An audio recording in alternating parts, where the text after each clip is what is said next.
আজকে গুরুত্বপূর্ণ আলোচনা প্রত্যেকটা জেলায় কিন্তু এটা সংক্রমণের মতো এটা অলরেডি ছড়াই গেছে, কিন্তু কুমিল্লা ডিস্ট্রিবিউটর সমিতি এমন একটা সমিতি যারা প্রথমে উদ্যোগটা নিয়েছে, এর আগে কিন্তু কেউ উদ্যোগটা নেয়নি। বিভিন্ন ধরনের হুমকি ওটা কিছুটা সলিউশন হয়েছে। এখন বর্তমানে পানি এই অবস্থা আমাদের জরুরি কিছু দাবি। পরিবেশকদের আমরা শেষ পর্যায়ে চলে আসছি, আমাদের মেহমান বিন্দুদের কথা শুনবো। এখন আমাদের বাতিল করা হোক। জাতীয়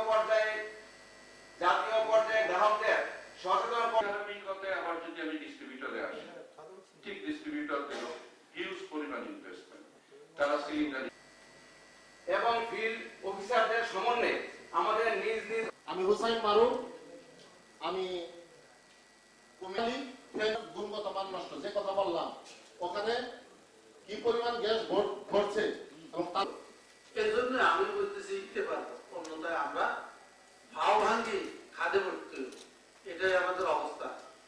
নাঙ্গল কোটরা পড়ছে, আমার পক্ষে তো সম্ভব না। কেউ যদি আমরা সাহসী ভূমিকা না নিই